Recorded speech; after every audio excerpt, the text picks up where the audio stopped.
Let's just start with the breathing. Really going for mind continuous. So my mind is already going out. This sense that my action, my physical action is following my mind.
And then beginning to get the action into the lower body as well. So my legs bending as the hands come in,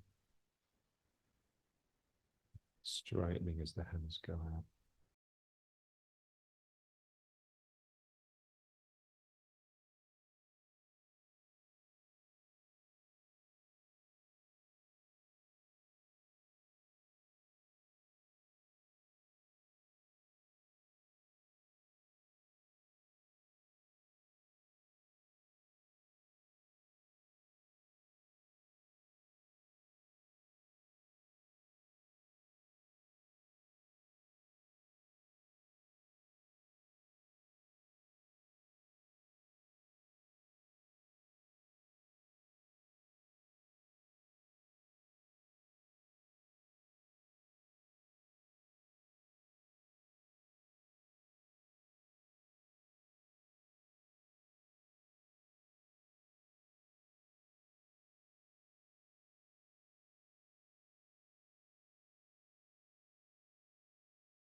It's a riding horse.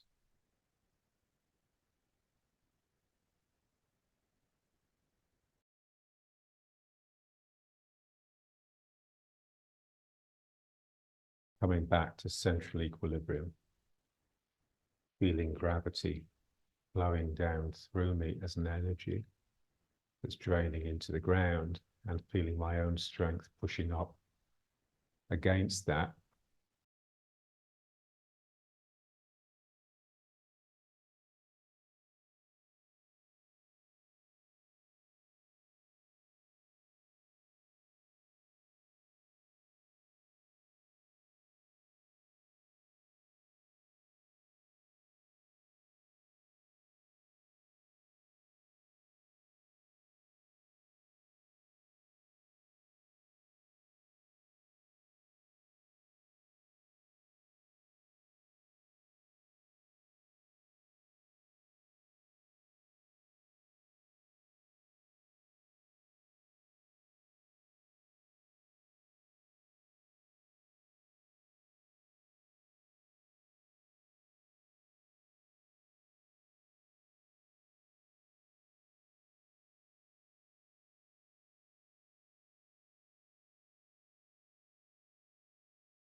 Breathe again.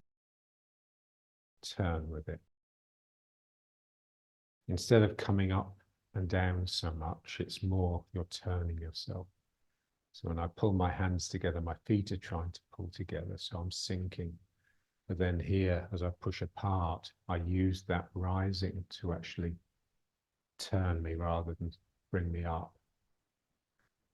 Pulling the feet together, pushing the feet apart. And particularly feeling what becomes the back foot. So this leg is really active, not just in the straightening, but in the pulling to bring me back to the front.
Back to riding horse.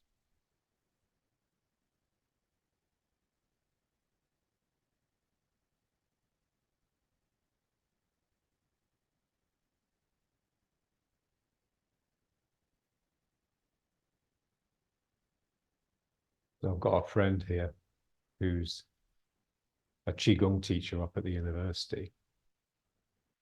And she was telling me about one of her Chinese teachers.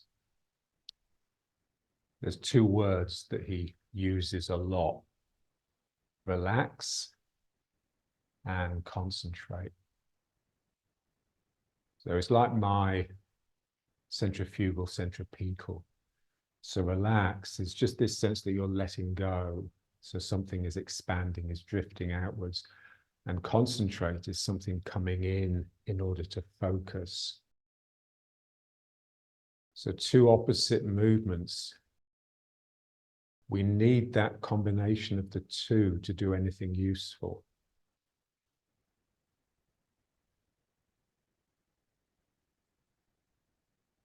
And mind continuous is just the concentration aspect, if you like.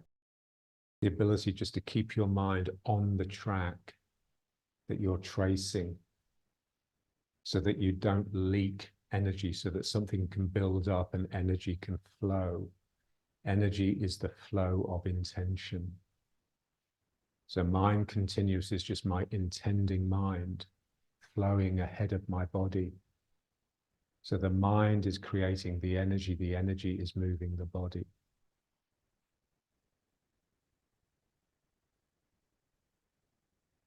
Okay, so let's just try this one, just going up and down. We just need to get the legs breathing from the ground.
So the concentration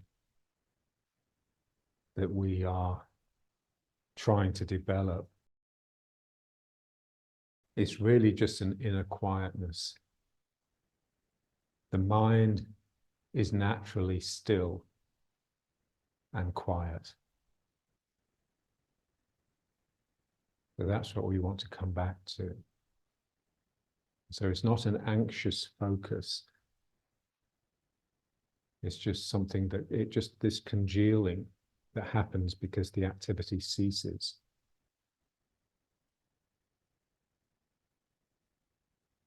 And that state of mind is very much to do with the legs.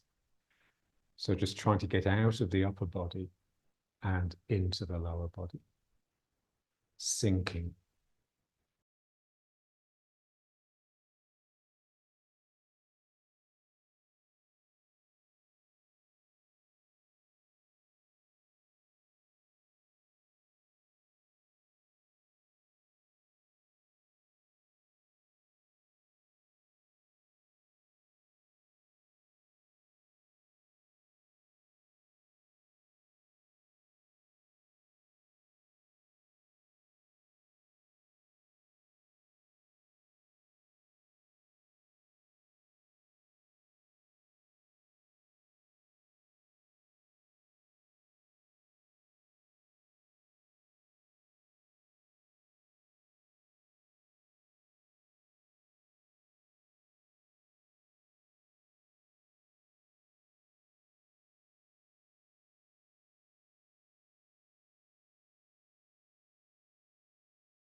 And let's just turn.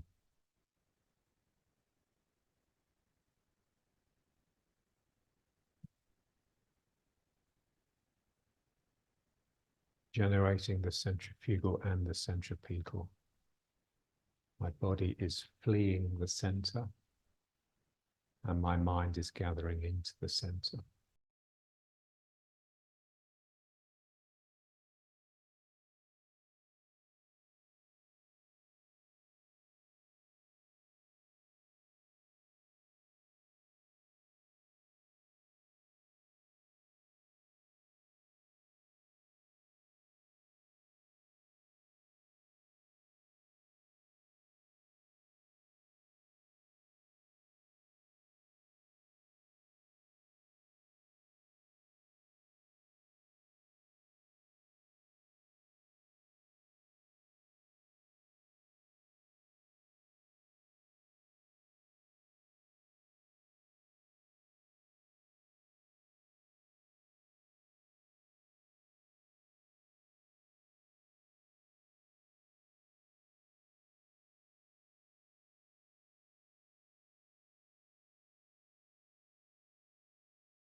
The hand that comes in front is expanding, fingers are straightening. The hand that goes behind is becoming a fist and striking the min meng. It's the same with the feet. My back foot is expanding, and then it clenches in order to pull me round.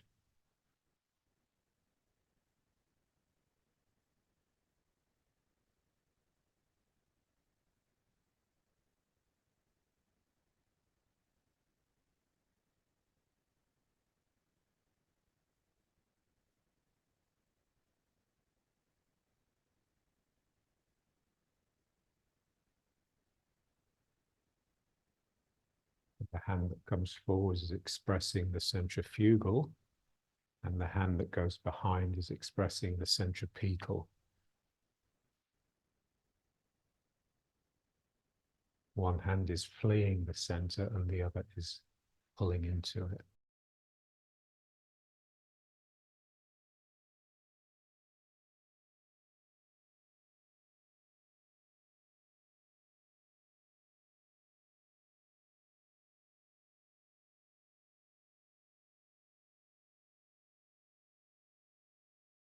I want to make sure that the activity is really in my feet.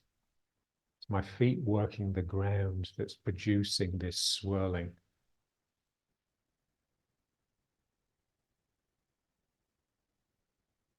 And my mind is with the motor. And I want that motor to be as close to the ground as possible.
They're open-ended.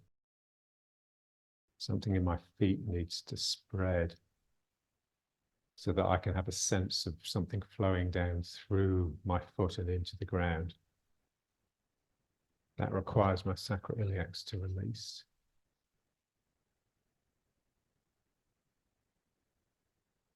And it's that really that requires the concentration. The concentration is just using the mind to keep the channels open, to keep the system open-ended.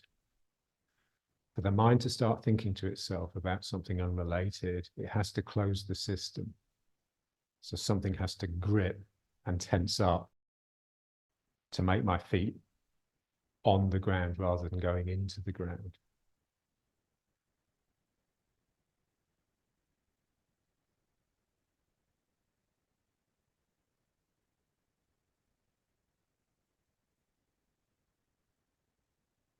That instruction that John gave me, your form is good, you need to bleed more. So this is the bleed, trying to bleed into the ground, allow the ground to bleed into me. And it's the same with the air.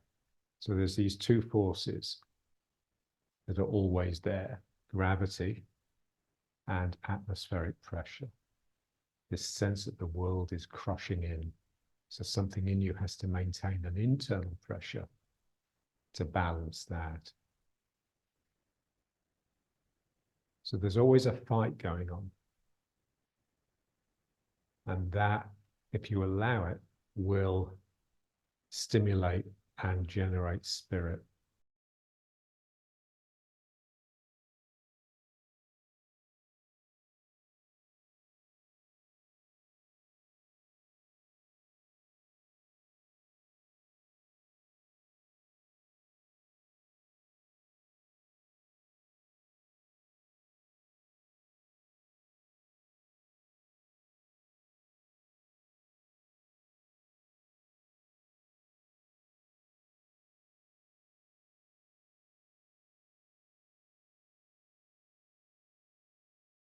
I've got a student here who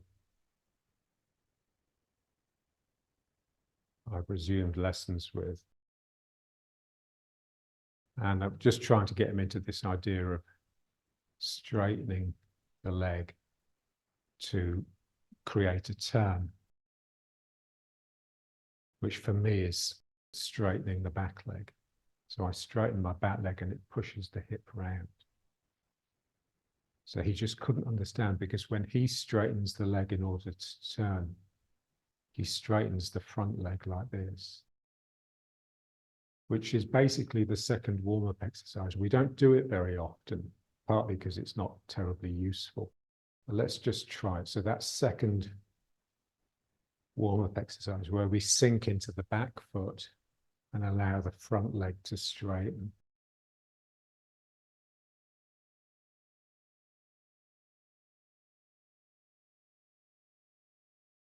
So this is the sense of sinking backwards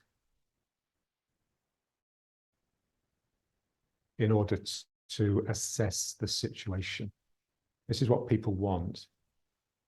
This idea of turning into the situation, turning into the unknown, coming forwards all the time, is quite an alien concept. This is what most people would choose to do. This one here that we're doing. Because I'm sinking away, and then I can look at the situation, regard it, decide what to do. I have time. I have time to think about it. And in a way, when we're doing Tai Chi, we want to practice in such a way that we never have time. We never have the luxury of time.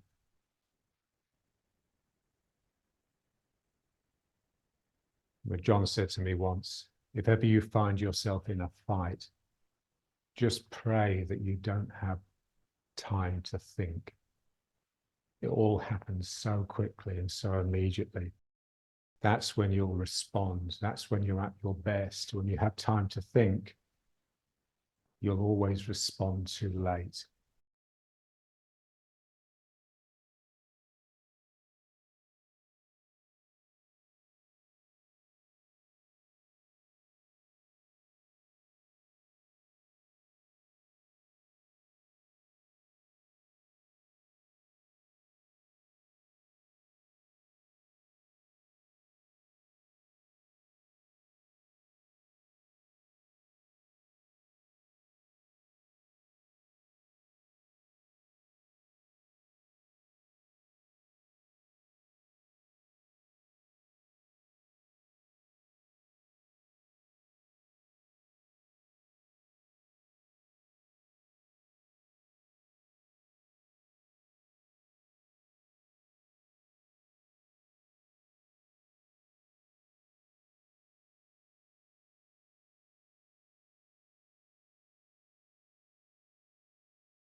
And now let's try doing the circle one, but building it. So 2 actions, left and right. So just trying to turn from my hips, like I'm scanning the room. A feeling that your upper body is just immobile.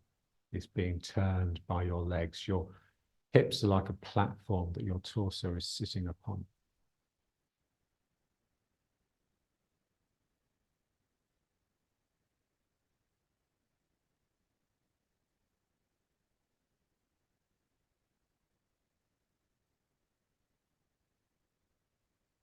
will always tend to turn the shoulders and the head more than the hips. So what you can do is just concentrate on turning the hips and just leaving the head and the shoulders behind a little bit. So when you get right to the end here, just keep the head and the shoulders still and the hands, and just continue the hips going. And then that will spring you back for the return. So I twist and spring back.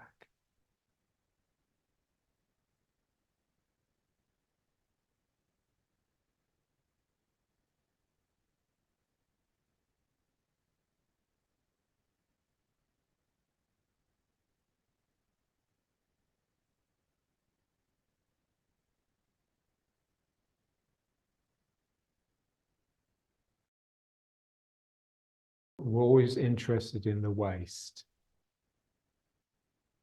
And just feel the waist as really just the two legs that have continued up past the hips and into your upper body.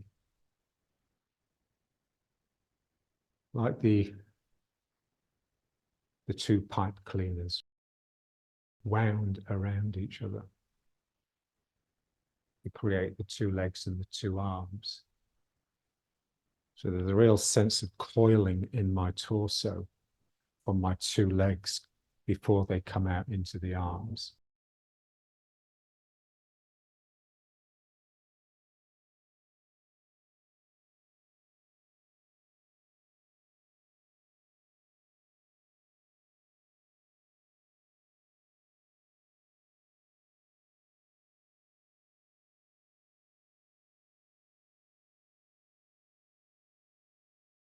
Then just going up and down.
We're looking at it. We want everything to have an element of meditation to it. I'm trying to dispassionately watch what's happening. Why do I find it difficult when I get low?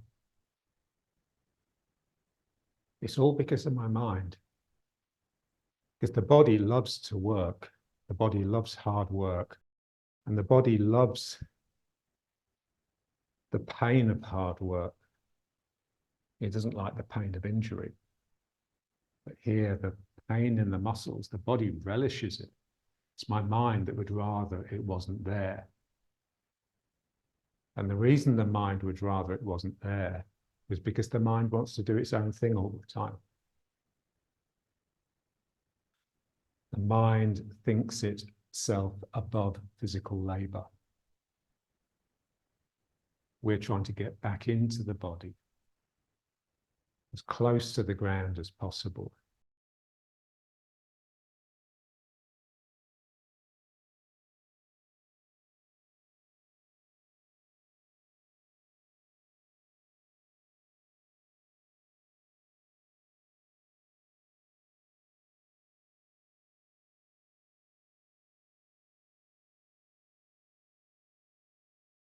There's that restaurant in Paradis that me and Ty used to go to a lot. And it's just like a transport cafe, really. And it would be full of working men, normally dirty because they'd had a morning's work, just coming for a bit of lunch, but also just a few families. And what was always striking was just how good the working men's energy was compared to the people that hadn't done that sort of work, the more bourgeois people that have like an office job or use their mind more than their body.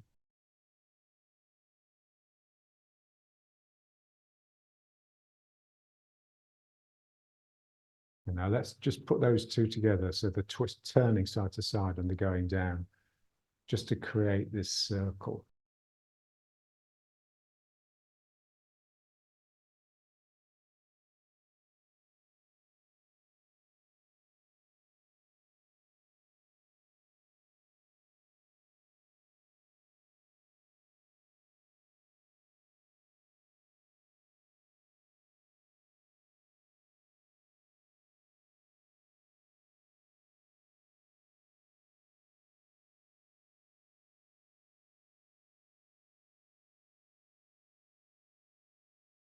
Trying not to lean forwards too much.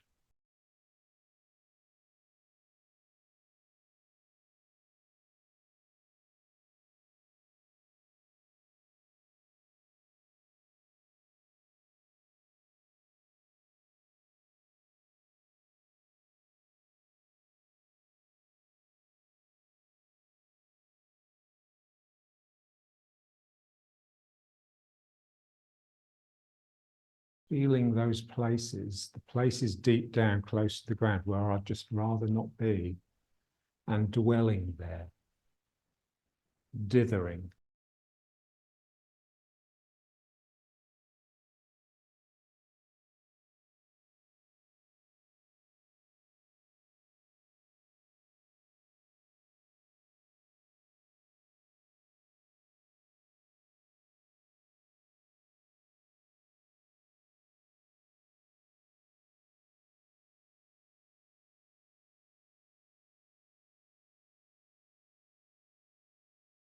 And then when we get to the bottom, just come back.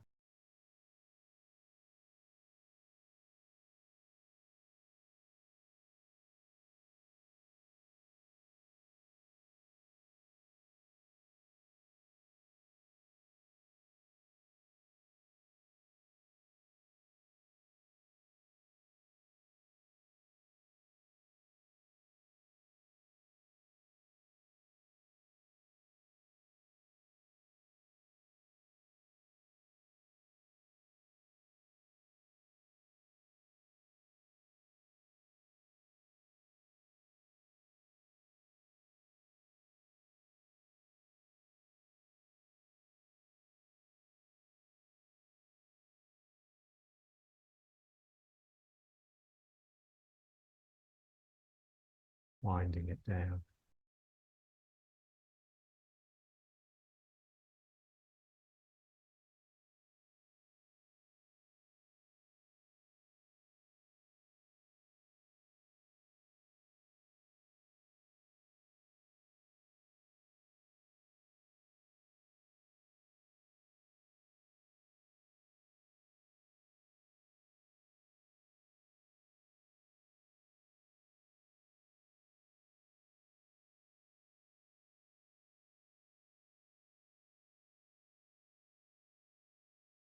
Back to the central equilibrium.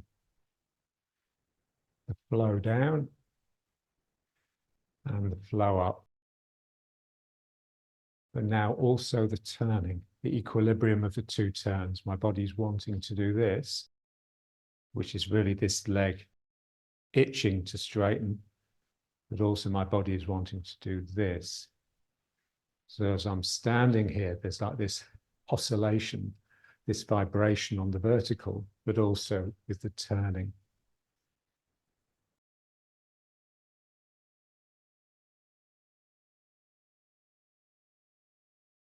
And then feel it on the forwards and back plane as well. There's a sense that your body is wanting to fall backwards. Imagine there's a soft mattress behind you and you're so tired, the only thing you want to do is just fall back and flop onto the mattress and fall asleep. And then there's part of my mind that's hungrily reaching forwards, which is balancing that.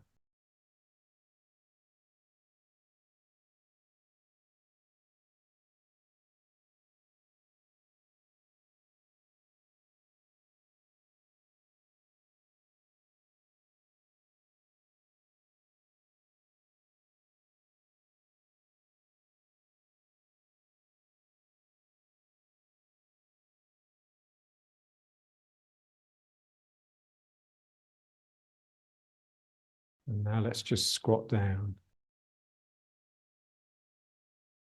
Getting through that point where you don't want to go any further.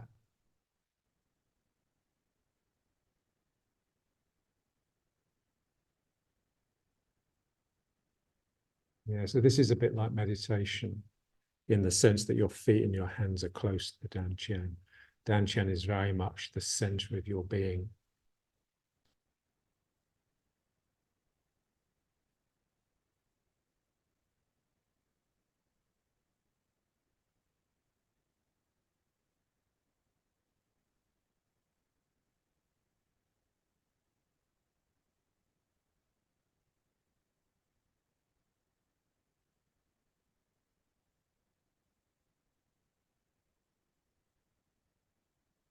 And the centrifugal and the centripetal, even though we're not moving and we're not turning, we still have that sense of something expanding outwards from the Dantian and something gathering into the Dantian.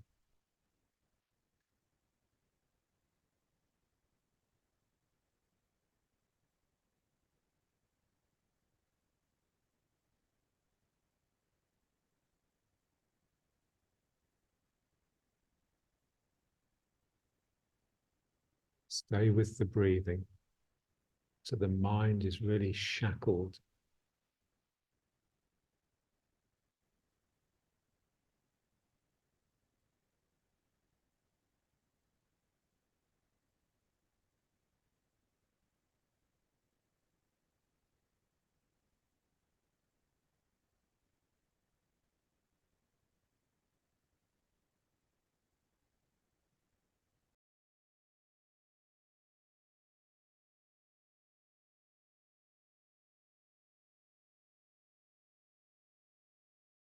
Bringing some weight forwards.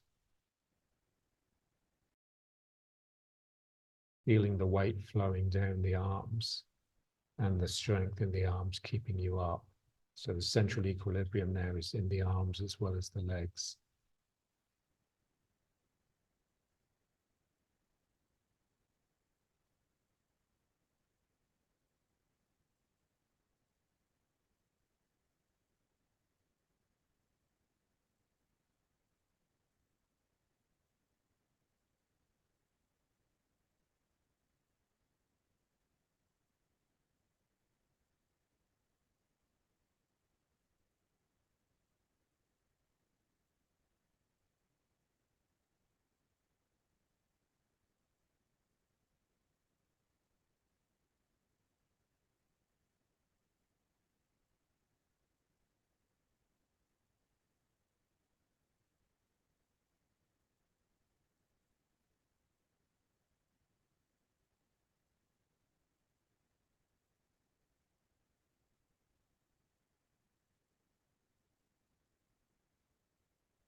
And then let's just try stretching one of the legs out.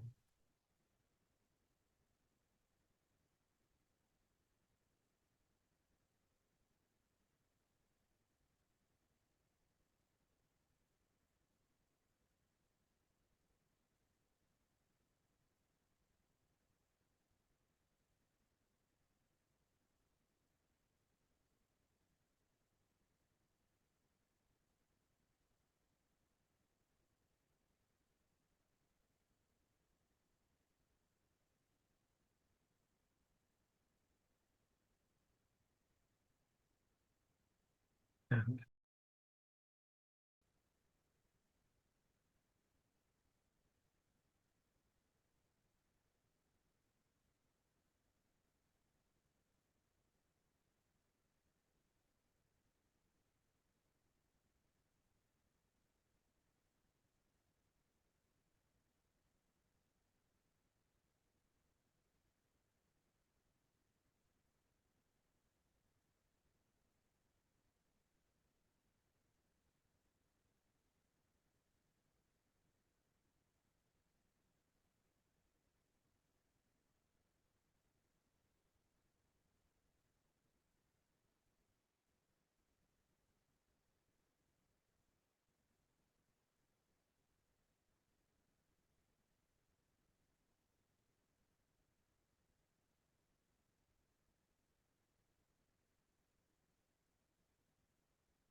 the mind continuous. So every action, every movement of the body is preceded by the mind intending. So if I want to change legs, my mind has to see it. My mind has to see myself moving across. So nothing's impulsive. Everything is done on purpose for a reason. And then the energy can't leak away.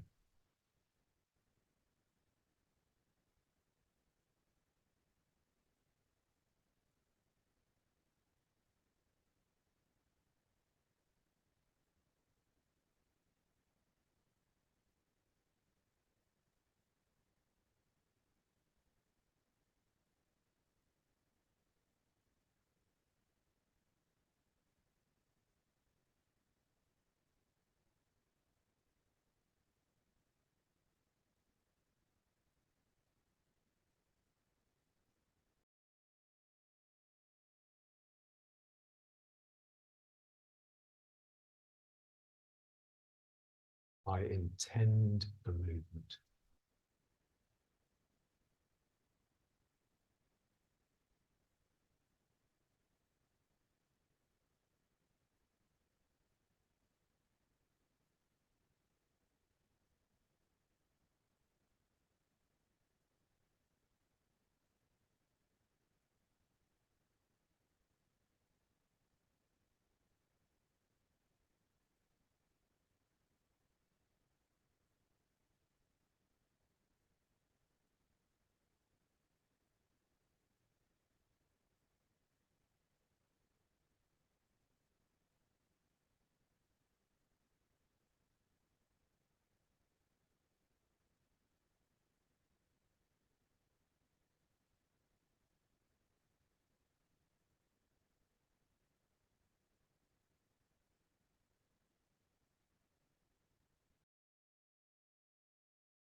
To the middle.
And then back up.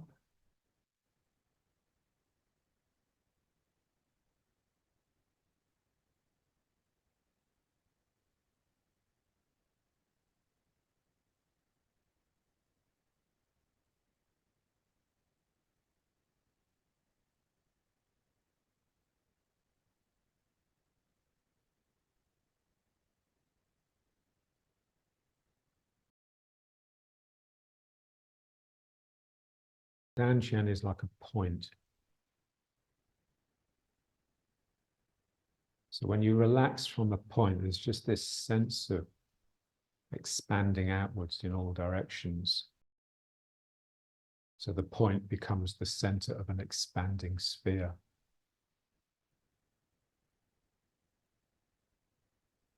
But the use of the mind is very different. My mind has to intend. It has to drive along a path. So there's a sense that that is a relaxation. Something in you is letting go to let the mind flow along that path. But it also requires attention because you have to keep the walls of the path, if you like, the boundary. If you think of like a tube, the walls of the tube have to be really strong and resilient in order to allow the flow through it.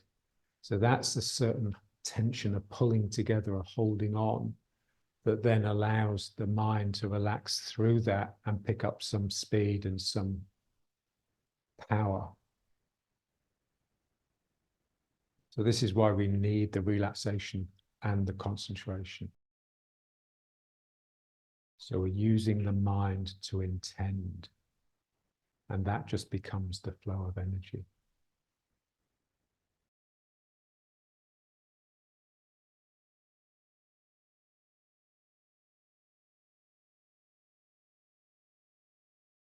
And the quality of a flow is that it's continuous.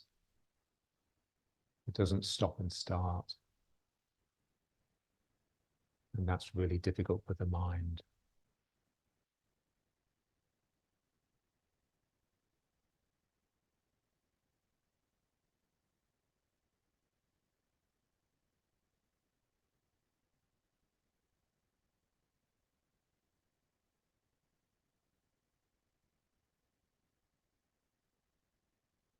And then let's just bring it up.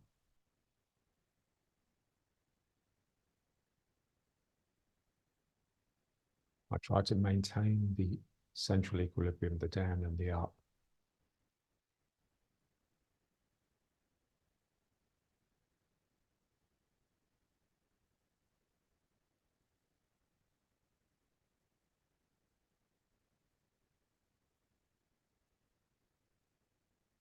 So the heaviness is tending to bend my legs. My own strength and exuberance is tending to straighten the legs. And also my yielding mind is always slipping to the side.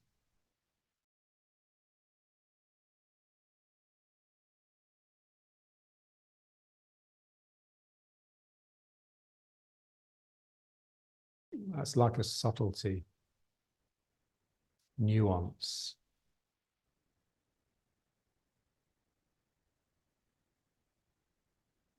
But the way we tend to work is to reduce things to principles.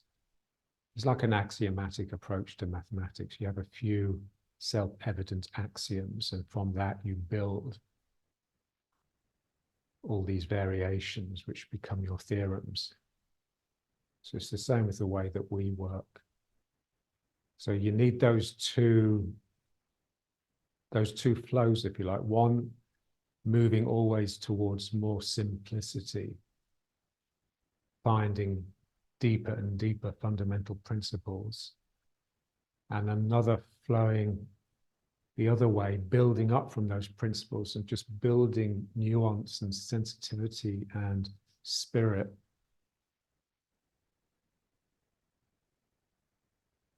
Because when it becomes too simple, it dies.